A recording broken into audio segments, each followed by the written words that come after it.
Bom dia, irmãos. Bom dia, igreja, mais uma vez. Graça e a paz do nosso Senhor e Salvador Jesus Cristo. Rapidamente, eu esqueci de falar ali antes, mas eu acho que é pertinente, então, eu consegui algum material aqui, um material muito importante, eu tenho para mim, e consegui ele gratuito, essa porção que eu tenho aqui, numa reunião de pastores que eu participei essa semana. Então, o Evangelho de Jesus Cristo, por Paul Washer, isso aqui para evangelização, para alguns irmãos entregarem, né? Eu pediria que aqueles que, eu vou deixar ali, os irmãos pegarem, né? Mas aqueles que pegam realmente já com um objetivo, assim, porque não tem muitos, né? Então, a gente podemos deixar, assim, um pouco para aqueles que já têm um objetivo, alguém, né, que quer entregar e tal. E talvez nós adquirimos isso, depois nós vamos dar uma olhadinha, ver se a gente consegue, né? E também um outro livro que eu consegui gratuitamente também, Eu Estou Contigo, é uma distribuição também gratuita de uma autora independente, né? Que traz algumas histórias infantis e também muito rico, né? Que pode ajudar aí os pais em casa, enfim. Tá bom? Eu vou deixar esse material aqui em cima da mesa depois, e aí podem pegar à vontade. Ok? Amém, irmãos. Então, voltamos e damos sequência à carta de Paulo aos Romanos, essa carta tão especial e fantástica, que nós temos caminhado por ela, e eu, mais uma vez, incentivo, encorajo os irmãos a revisarem tudo que já vimos, é muito importante, porque quem ouve o sermão de hoje talvez não conecte com tudo que nós vimos no restante da carta de Paulo, e Paulo tem seu contexto, ele vem falando e construindo a sua fala para que nada fique solto, e fique sem explicação, e obviamente eu não vou conseguir recordar tudo que Paulo já falou aqui, nós vamos entrar no texto, e eu peço que os irmãos tirem um tempinho para fazer isso depois, né, rever tudo, ok? Semana passada eu preciso fazer um ajuste aqui, mas eu cheguei a falar aqui, existem duas questões, irmãos, sobre uma frase que se chama, já ouviram, né? Livre-arbítrio e livre agir, né? E quais são, por que eu estou fazendo essa correção? Porque semana passada, cheguei a falar de livre-arbítrio na minha pregação, onde eu tinha que ler livre agir, né? Mas por que eu faço essa correção? Porque são coisas totalmente diferentes, são coisas que não se sustentam, são coisas à parte uma da outra, né? O livre arbitrar, ele seria algo dizendo que eu tenho liberdade livre, quase como uma neutralidade para escolher de forma totalmente livre algo, ou escolher Deus ou não escolhê-lo, né? Escolher o bem ou escolher o mal. Estou fazendo um resumo aqui, obviamente, né? E isso não é uma verdade, por quê? Porque nós nunca somos livres. Isso tem que ficar claro, nunca somos livres. Nós ou estamos presos na justiça para a vida, ou do pecado para a morte. Nós sempre ou estamos em um ou estamos em outro. Não há como estarmos livres como quem está neutro. Não existe isso. Então, se estamos ligados ao pecado, agimos livremente, claro, aí eu livre agir, né? Eu posso agir conforme aquilo que eu tomei minha decisão, mas a minha decisão está presa a algo que eu estou preso. Ou do pecado para a morte, ou da justiça para a vida. E se eu estou em Deus, Deus iluminou meu coração, trocou o coração de pedra, colocou o coração de carne, eu estou agora cativo e cativado pelas coisas de Deus. Então eu o meu agir vai ser em cima daquilo que estou preso. Certo? Espero que eu tenha conseguido explicar essas duas coisas. Não há livre arbitrar, mas há um livre agir, certo?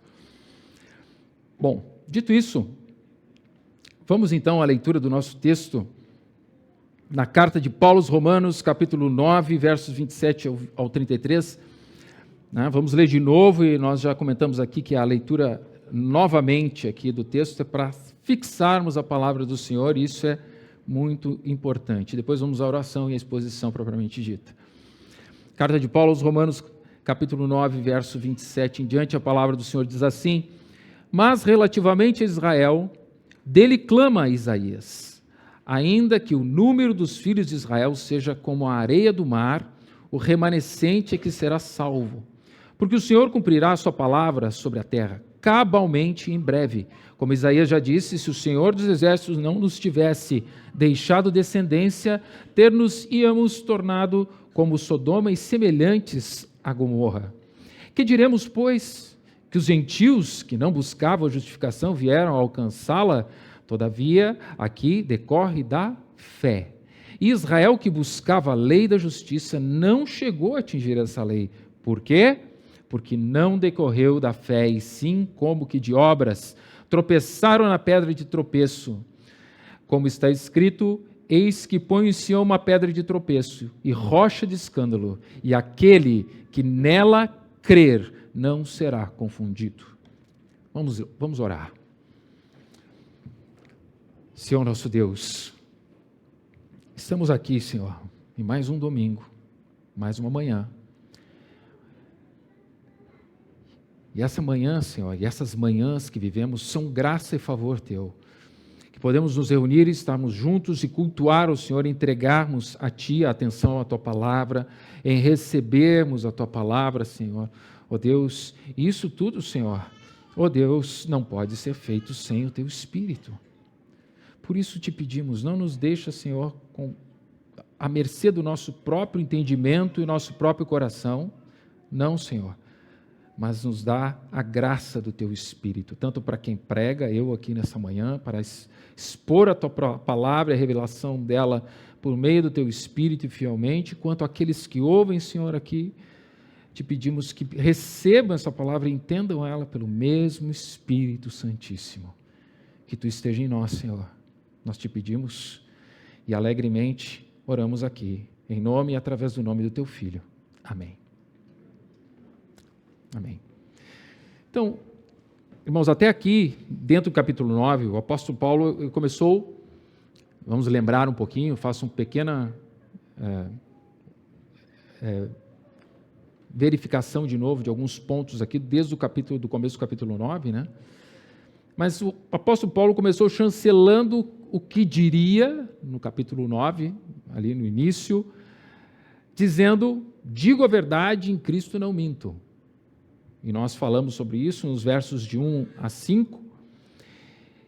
E dessa forma, então, Paulo expõe ali, naqueles versos, uma dor intensa, incessante, por causa da incredulidade dos judeus de Israel, seus irmãos e compatriotas na carne. Então, em vista dessas declarações de Paulo, abre-se a porta, então, nós vimos para questionamentos, para perguntas. O apóstolo, nós vimos, sem medo e antecipando-se a essas perguntas, aos questionamentos que certamente viriam, ou seriam levantados, Paulo ele mesmo tanto propõe como responde a esses mesmos questionamentos. Então, primeiro foi, para nós lembrarmos aqui, Deus falhou, em que Israel não quis aceitar, não aceitou o Messias que veio. Deus falhou? Isso nós vimos do verso 6 ao 13. E Paulo diz: nem pensemos que Deus haja falhado. Depois, o segundo questionamento: Deus é injusto por escolher alguns para a salvação e outros para a perdição? Então nós vimos isso no verso 14 ao 18. E Paulo responde: de modo nenhum. E ele faz a sua argumentação lá. E o terceiro questionamento é: Deus pode reclamar da falta de fé de Israel não ter recebido o Messias, já que ninguém resiste à sua vontade mesmo? Isso nós vimos do verso 19 ao 26. E Paulo responde, é claro que não. Quem és tu, ó homem, para questionar Deus? Por isso que eu disse que nós devemos reviver todos esses versículos, né, essas pregações, nós temos lá no nosso YouTube também, vejam. Mas então, vamos iniciar essa exposição tratando primeiramente dessa porção aqui, dos versos 27, 28 e 29.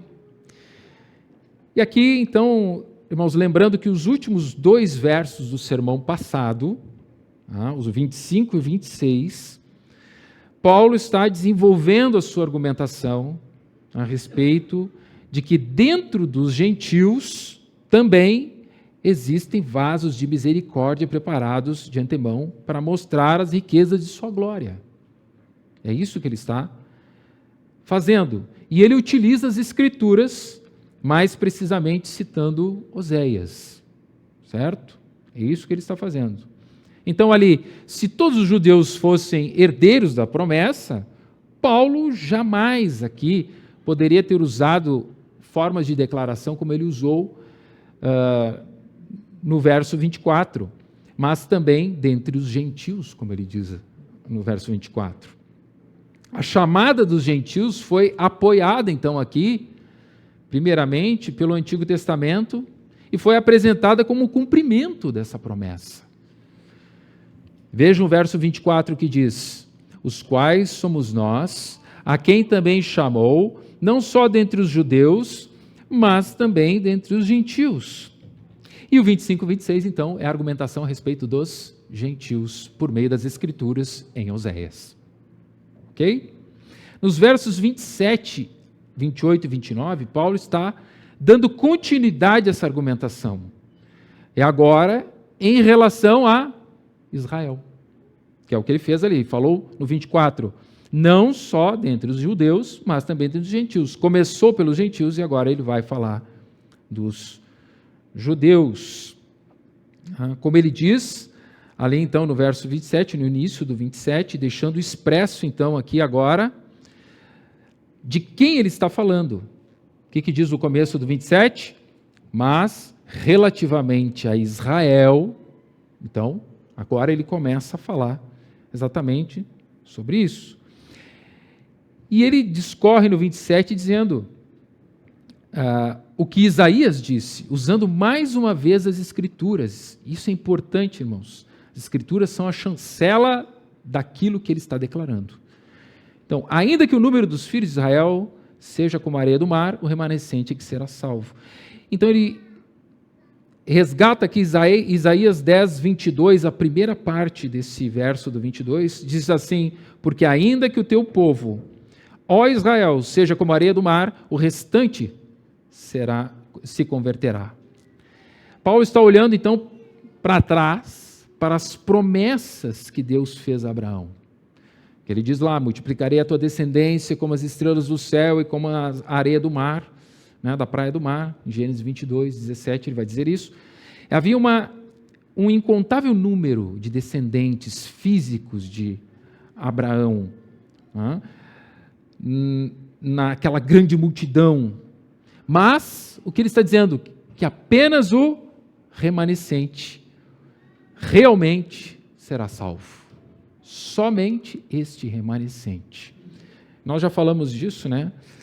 Quando olhamos as Escrituras, nem todos que são de Israel, lá no verso 6, porque nem todos os de Israel são, de fato, israelitas.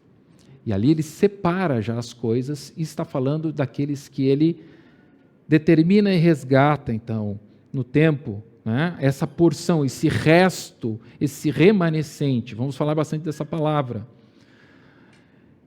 Então, é só o remanescente. Verso 27. O 28, ele vai, então, trazer Isaías 22 também, até o 23, só que a segunda parte, ele diz ali, destruição será determinada, transbordante de justiça, porque uma destruição, e essa já determinada, o Senhor dos exércitos, a executará no meio de toda esta terra. Isso é Isaías 10, 22 e 23. Então, o 28, Paulo diz assim no 28, ele trabalha um pouco o sentido dessa frase desse verso diz assim: porque o Senhor cumprirá a sua palavra sobre a terra, cabalmente e em breve. Falando de juízo. Nessa passagem do 28, ela ocorre, em Isaías, na verdade, ela ocorre dentro do contexto da indignação do Senhor, executada sobre Israel, usando a Síria como seu instrumento, que serviu ali como sendo um cetro de ira contra Israel, uma vara de indignação do Senhor contra Israel. E dessa mesma desolação que Deus está trazendo, escaparia apenas um remanescente. É isso que ele está falando no verso 27 e 28. Apenas um remanescente. Então, o juízo que viria faria separação ali também. John Murray diz o seu comentário: aqui, novamente, Paulo vê no ato de escapar da conquista assíria um exemplo do governo de Deus sobre Israel, no que se aplica à situação a respeito da qual ele falava. Esta passagem bíblica demonstra que as promessas de Deus não pertencem à maioria do povo de Israel, mas cumprem-se no remanescente, resto, os que o Senhor escolheu, separou.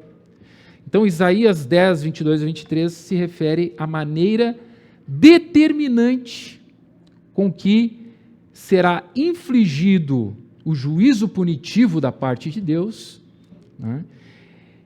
E além disso, então, será tão generalizada essa destruição que apenas um resto, um remanescente escapará. Essa ênfase é que Paulo dá e deve ser compreendida ali nas palavras do verso 28, 26, 28. Tanto o juízo como a separação daquele remanescente. Ok?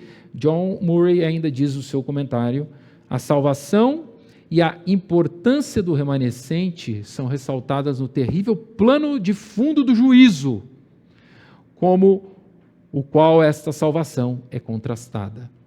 Ok? Então é exatamente isso. Juízo e salvação do remanescente. Aqui, só fazendo uma observação, remanescente, descendente, no caso de Isaías, quando ele fala sobreviventes, tem o mesmo significado, resto, é exatamente esse, os remanescentes, aqueles que o Senhor separa para si.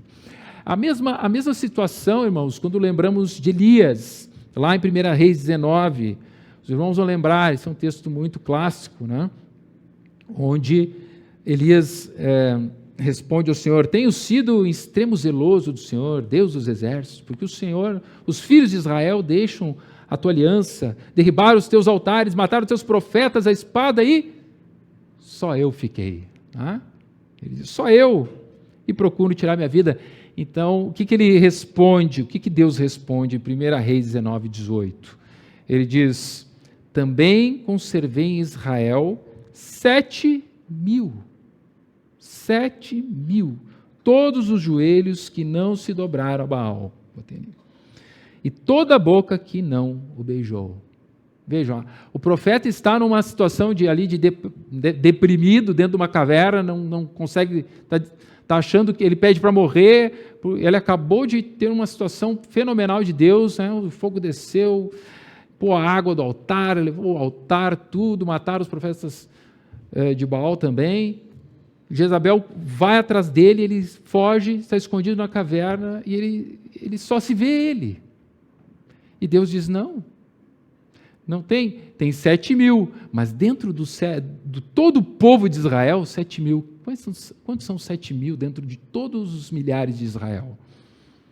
Então é isso que Deus está falando, tem uma porção que ele separa, que eu separei, que não se entregaram a beijar a Baal, a adorar. E é mais ou menos nesse contexto que ele fala dessa separação, esse remanescente, esse resto, uma porção. Então aqui, só para contextualizar, a ênfase do 27, do verso 27, é que somente o remanescente será salvo. A ênfase do 28 é que é a eficácia com que Deus cumpre o seu decreto conforme a sua palavra. Muito parecido com o que ele diz no 14, 24, não sei se eu botei Isaías aqui, O próximo slide ali. Isso. Jurou o Senhor dos Exércitos, dizendo: como pensei, assim sucederá. E como determinei, assim se efetuará. Aqui o cumprir-se se refere à realização, no verso 28, e cabalmente, como Paulo fala, ao aspecto eficiente que Deus traz. Ele vai fazer. Assim como eu determinei, eu farei. Trarei juízo e eu vou separar estes que são os meus. O remanescente será salvo. E o verso 29, então, a ênfase do 29 é que o remanescente virá, ou ele advém da descendência que Deus preservou, sem o qual a nação, então, estaria destinada à plena destruição. E aqui no verso 29, ele traz Isaías 1, verso 9. Se o Senhor dos Exércitos não nos tivesse deixado algum sobrevivente, já nos teríamos tornado como Sodoma e semelhantes a Gomorra. Isaías 1, 9. Ele resgata aqui também a escritura em Isaías. Nesses 3 versículos, então, irmãos, 27, 28 e 29, o testemunho de Isaías é citado com o fim de confirmar as afirmações de Paulo de que a promessa do pacto não contemplava nem garantia a salvação de todo Israel étnico. Resumindo aqui, Paulo, sustentado pelas Escrituras, então, pelo Antigo Testamento, ele estava demonstrando aqui nessa altura que a própria profecia havia falado sobre o remanescente e o descendente, como aqueles a quem pertenciam a salvação. Que caso essa salvação não viesse sobre Israel, como eles teriam sido destruídos totalmente. Ele está dizendo isso. Se essa salvação de Deus não separasse esses, não haveria Israel. Eles estariam iguais a Sodoma e Gomorra. Vejam aqui a aplicação para nós, irmãos, é como o nosso fim seria trágico. Isso que nós temos que enxergar. Como o nosso fim seria trágico. Como o nosso destino era pura desgraça. Como caminharíamos com prazer para esfacelar nossas vidas e nossa esperança pela eternidade, se Deus não tivesse nos encontrado. Se não fosse a infinita misericórdia do Senhor, nunca chegaríamos a Ele. Se não fossem as infinitas misericórdias do Senhor, nunca teríamos sido livres da indignação e do furor, da ira de Deus, que é disso que nós fomos salvos, da ira de Deus. Se não temos essa certeza, é dessa ira que fomos salvos. Você e eu, e todos aqueles que vêm a esse mundo, ofendemos um Deus justo, justíssimo, a um Deus santo, santíssimo, um Deus amável, amabilíssimo, pacientíssimo e eterno. Nossa punição era a morte e a dor. Todos nós. Mas cada um aqui está sentado aqui nessa manhã, vivo. Você ainda não está sem respirar porque Deus permitiu isso. E se nós sentamos nessa manhã na nossa mesa e tomamos um café da manhã, isso foi a mais pura, profunda e constrangedora misericórdia de Deus. Misericórdia de Deus.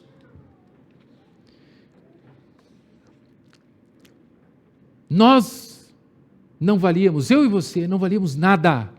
E Deus fez com que nós valíssemos tudo. Não porque nós merecemos alguma coisa, mas por sua livre vontade, amável vontade, perfeita vontade. E aqui no verso 29, vejam, irmãos, que coisa maravilhosa e ao mesmo tempo terrível. De novo aqui, o verso mostra a intenção gloriosa de Deus no que diz se o Senhor dos Exércitos não nos tivesse deixado descendência. Se Ele, isso quer dizer, se Ele não viesse em seu, em meu, em nosso socorro, se Ele não olhasse com olhos de misericórdia e compaixão, jamais teríamos contemplado a luz. Essa é a maravilha dessas palavras, irmãos. Mas percebam o que é terrível aqui. O que é terrível, se Ele não viesse em nosso socorro, o que diz o verso? Ter-nos-íamos tornado como Sodoma e semelhantes a Gomorra. Estaríamos condenados à destruição pelos mesmos motivos que Sodoma e Gomorra foram destruídos. Teríamos alcançado as mesmas desgraças, o mesmo pavor, o mesmo fim, a mesma destruição que Sodoma e Gomorra. Quantos justos, irmãos, pensem comigo, quantos justos foram encontrados em Sodoma e Gomorra?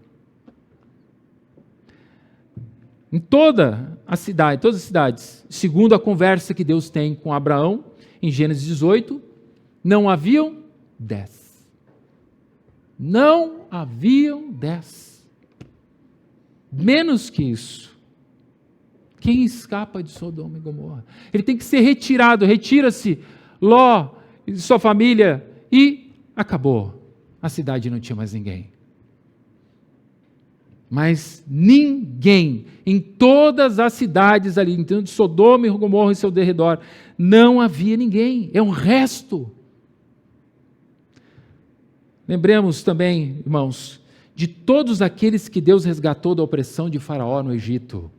Saiu aquela multidão, com todos os prodígios e sinais que Deus fez, atravessaram o Mar Vermelho, aquela multidão de povo de Israel. Mas quem no final é autorizado a entrar, daqueles que saíram do Egito, a entrar na terra prometida? 2 famílias. 2 famílias, Josué, Caleb. Todos os outros morreram. Todos. É um resto, é um remanescente. São poucos, irmãos. Poucos. Mateus 7, 13 e 14, Senhor já nos diz: entrai pela porta estreita. Larga é a porta, espaçoso o caminho que conduz para a perdição. E são quantos? Poucos. Muitos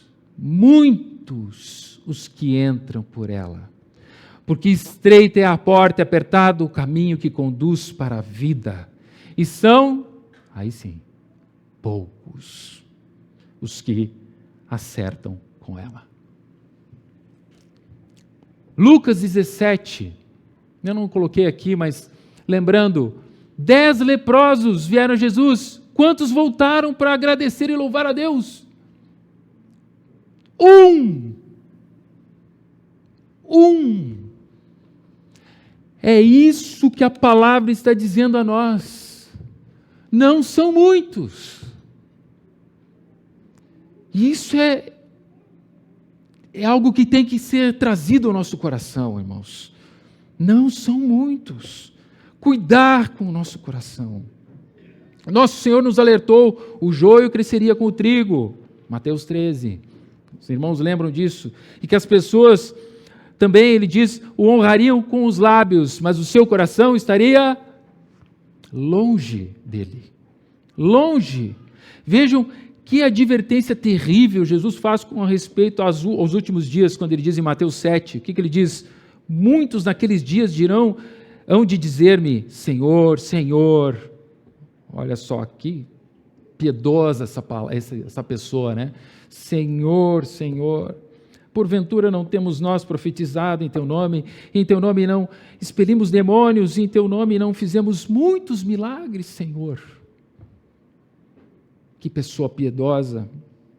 Mas o que diz o Senhor ali, com respeito a essas coisas? Nunca vos conheci. Apartai-vos de mim, os que praticais a iniquidade.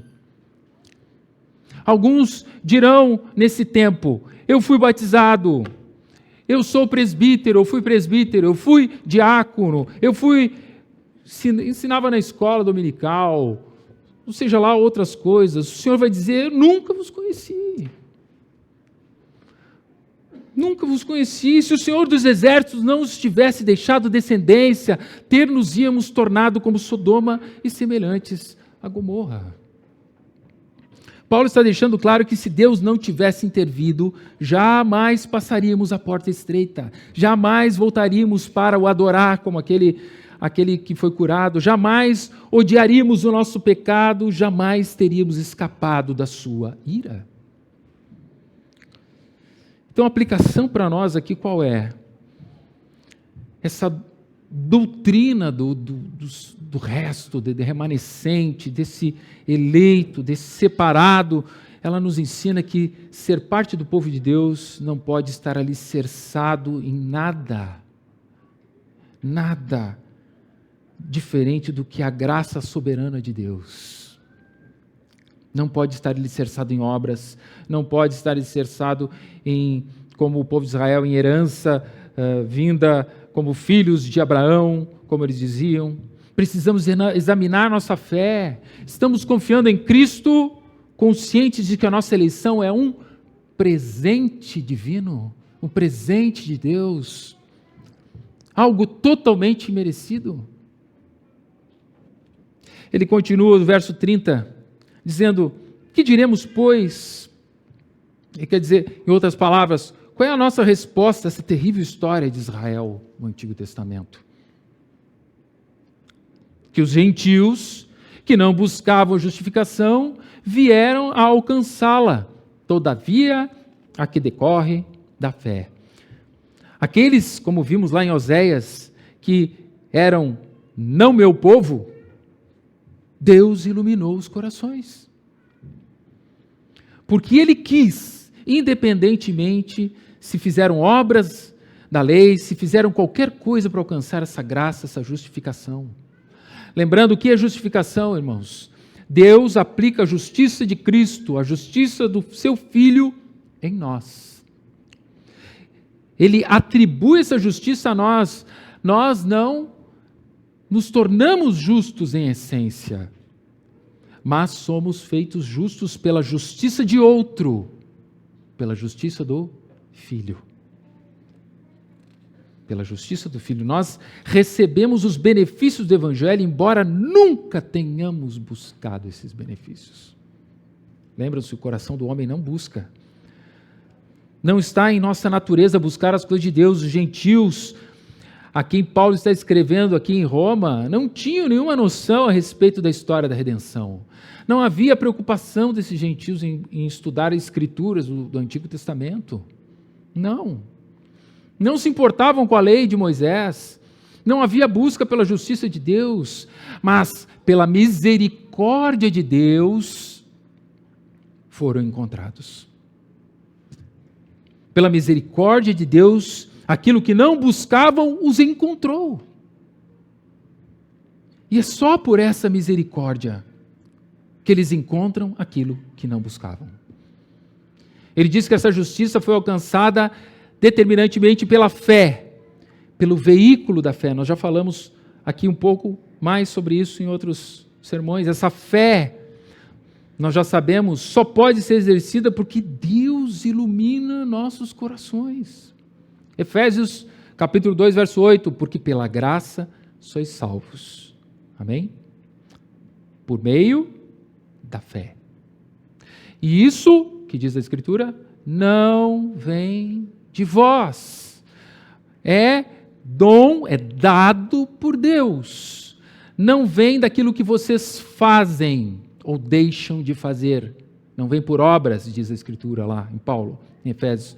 Para que ninguém venha se gloriar na frente de Deus e dizer eu mereço. Para que ninguém se glorie. Efésios capítulo 1, verso 18, diz: iluminados os olhos do vosso coração, iluminados. Então, para saberdes qual é a esperança do seu chamamento, qual a riqueza da glória de sua herança dos santos. Depois de iluminados, então sabemos. Antes, nada sabemos. Aqui continua essa necessidade de intervenção de Deus nestes, e obviamente aqui a Bíblia fala da ação do homem, como nós falamos, desse agir do homem em exercer sua fé. Paulo vai falar sobre isso no capítulo 10, com a boca, né, confessamos a nossa fé, com o coração cremos para a justiça, a necessidade desse agir. Mas isso é feito exercendo a fé, olhando para a glória de Deus. Glória de Deus. Temos que entender que o homem natural não busca nada das coisas de Deus. Por isso as igrejas que querem atrair os não convertidos, moldar seus cultos, as suas práticas para atrair os não convertidos, para que eles queiram Deus, esse tipo de prática é inútil. Porque não querem Deus, não buscam Deus. Nosso cultuar a Deus, a nossa prática deve servir a Deus e serem reguladas e ordenadas conforme Deus requer. E se um não convertido entra em um culto, a palavra deve confrontar seu coração orgulhoso e arrogante. É assim. Como foi conosco. E continua sendo.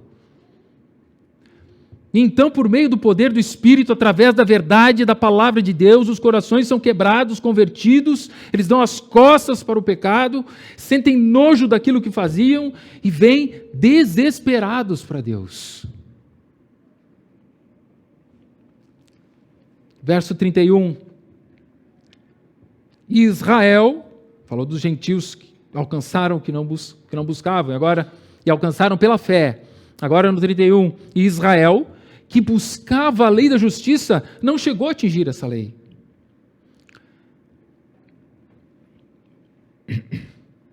Miqueias 6, versos 6 ao 8, diz assim: com que me apresentarei ao Senhor e me inclinarei ante o seu Deus excelso? Virei perante ele com holocaustos? Com bezerros de um ano? Agradar-se-á o Senhor de milhares de cordeiros, de 10.000 ribeiros de azeite? Darei o meu primogênito pela minha transgressão, o fruto do meu corpo pelo pecado da minha alma? Ele te declarou, homem, o que é bom e que é o que o Senhor pede de ti. O que ele pede? Que pratiques a justiça e ames a misericórdia e andes humildemente com o teu Deus.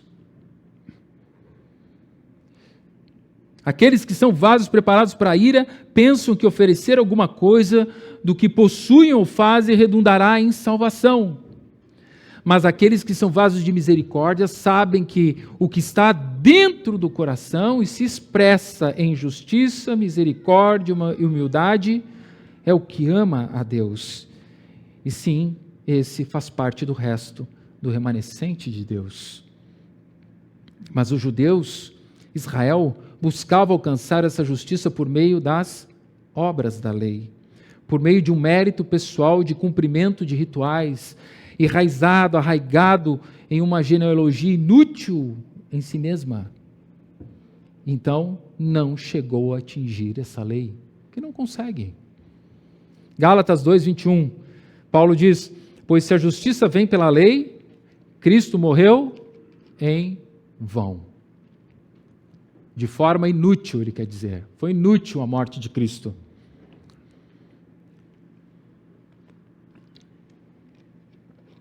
Israel, que buscava a lei da justiça, não chegou a atingir essa lei. Como pode ser? Como pode ser? Paulo pergunta como aqueles que estavam fora da comunidade histórica da aliança redentora encontraram a pérola de grande valor, enquanto os que estão dentro, além de não alcançá-la, perderam. Veio para o que era seu e os seus não o receberam, diz João, capítulo 1, verso 11. Então isso tudo redunda em algo para nós, irmãos. Em tudo isso, somos desafiados a abandonar nossa inclinação natural para o mérito próprio e confiar plenamente na justiça de Cristo. Nós queremos resolver a nossa vida, nós queremos decidir, nós queremos fazer, nós queremos alcançar com alguma coisa que está em nós, que nós provocamos, ou que nós fazemos, e é sempre nós. Nossa justiça não vale nada. Nossa justiça que salva não vem de nós, mas da graça de Deus derramada em nós, convidando-nos a descansar em Cristo e reconhecer aqui que Ele é tudo o que precisamos. Você consegue dizer: Deus, Tu és tudo o que eu preciso? Tu és tudo o que eu preciso. Me ensina a viver conforme tudo o que Tu queres, porque Tu és tudo o que eu preciso. Verso 32, ele diz: por quê? Por que Israel não atingiu? Por que não decorreu da fé? Paulo usa Isaías 8,14 para confirmar que Cristo seria a pedra de tropeço para aqueles que confiavam em sua própria justiça. Isaías 8,14, Ele vos será santuário, mas será pedra de tropeço e rocha de ofensa às duas casas de Israel, laço e armadilha aos moradores de Jerusalém. Para Israel, ele se tornou um motivo de escândalo, Cristo, pois a exigência impositiva para a salvação é que eles abandonassem seu orgulho e qualquer mérito próprio e crescem na promessa. Em Mateus 21, versos 42 a 44, Jesus disse que a pedra que os construtores rejeitaram, essa veio a ser a principal pedra angular, e que aquele que cair sobre esta pedra ficará em pedaços. Então, aquele a quem Deus designou como a pedra angular do seu reino, tornou-se uma pedra de tropeço, uma pedra de ofensa. Israel tropeçou na graça. Eles tropeçaram e caíram sobre o próprio Cristo, sobre o seu Messias, porque não poderiam conceber, não poderiam imaginar receber favor de Deus, independente da sua retidão pessoal. As multidões em Israel buscavam a justiça de Deus por meio de seus esforços. E foi desse jeito que eles perderam o reino de Deus. E esse mesmo erro, aqui um parênteses grande, mas está profundamente arraigado e enraizado nas igrejas de todo o mundo hoje.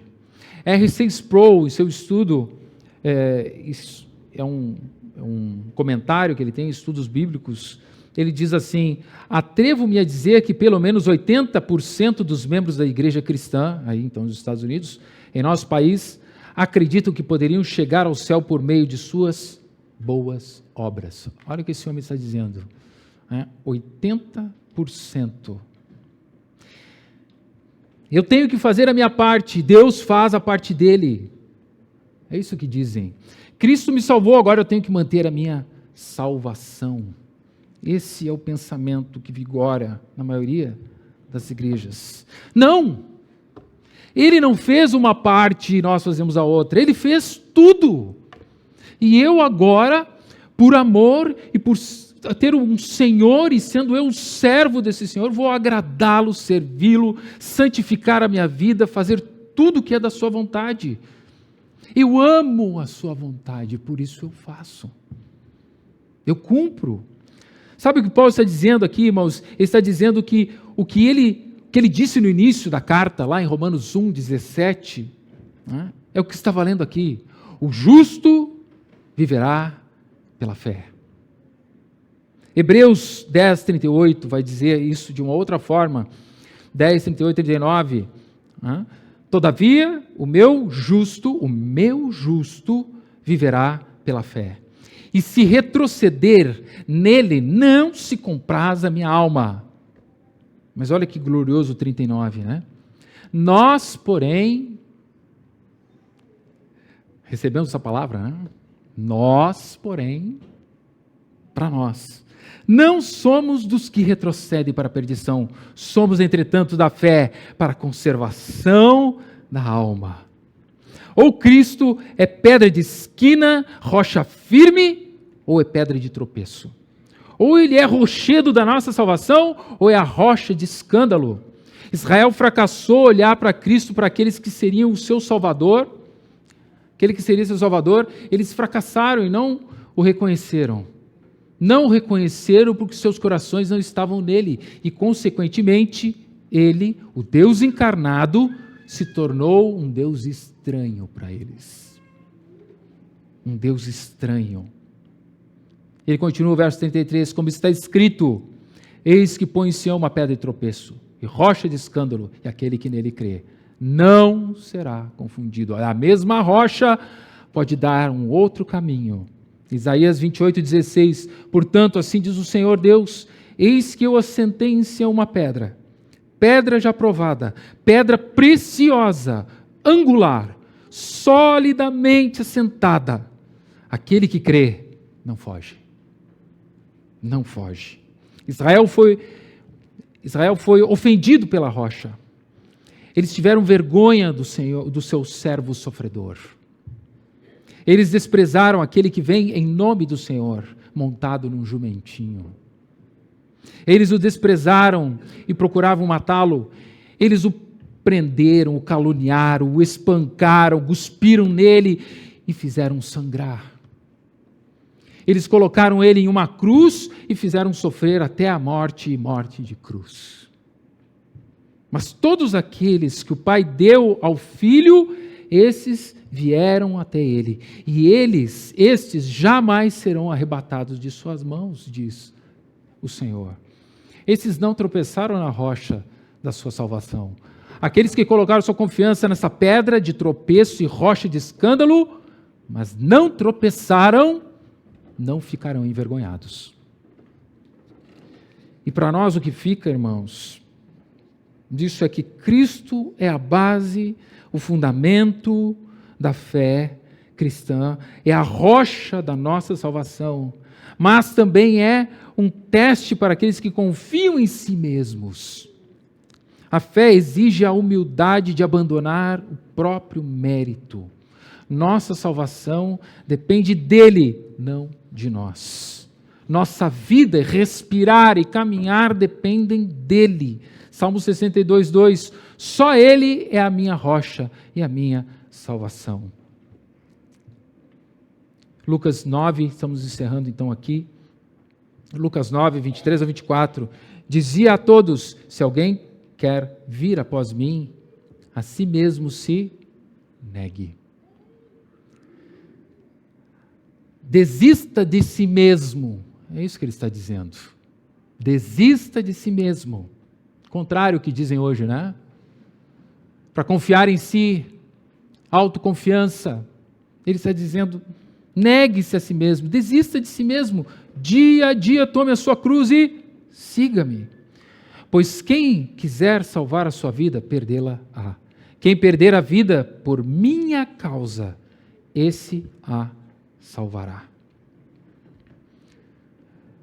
Vamos finalizar lendo de novo Hebreus 10. Todavia, o meu justo viverá pela fé. E se retroceder, nele não se compraz a minha alma. Nós, porém, não somos dos que retrocedem para a perdição. Somos, entretanto, da fé para a conservação da alma. Amém? Vamos orar. Senhor nosso Deus, nessa manhã ouvimos a Tua palavra santa e verdadeira. Pai, perdoa-nos os nossos pecados, Senhor. Perdoa-nos a nossa iniquidade, perdoa-nos, Senhor, a nossa transgressão, as nossas incontáveis fraquezas, nosso coração titubeante. Ó Deus, ajuda-nos, perdoa-nos, em nome e através do nome do Teu Filho, pelo sangue vertido na cruz, perdoa-nos e ajuda-nos, como sabemos que o Senhor vem em ajuda e socorro. Tu és o nosso socorro, Tu és o lugar o Senhor, aquele que nos traz e nos dá amorosamente salvação. Salvação por o teu Filho, aquele em que o Senhor entrega para morrer na cruz do Calvário, aquele que verte sangue por minha causa, por nossa causa, aquele que sente dor, que foi cuspido, ferido pelas nossas transgressões, aquele qual o castigo que nos traz a paz estava sobre ele, e pelas suas pisaduras fomos sarados. Sara-nos também dessa enfermidade que é o pecado, Senhor, em nós. Livra-nos da nossa arrogância, Senhor, e faz-nos, por favor, estarmos humildes diante de Ti, Senhor. Ajuda-nos nessas nossas dificuldades. Que a palavra de hoje, Senhor, ó Deus, que ela encontre lugar e repouso em cada coração e que ela mude as vidas, que ela, ó Deus, que ela confronte, Senhor, o coração arrogante, que ela confronte o coração que tem um mérito próprio, que ele vai adentre esse lugar e lá repouse para então frutificar. Que a Tua palavra, Senhor, se propague, que o Teu Espírito, Senhor, faça a obra. Nós te pedimos assim, humildemente, agradecidos a Ti, em nome e através do nome do Teu Filho amado, oramos aqui. Amém.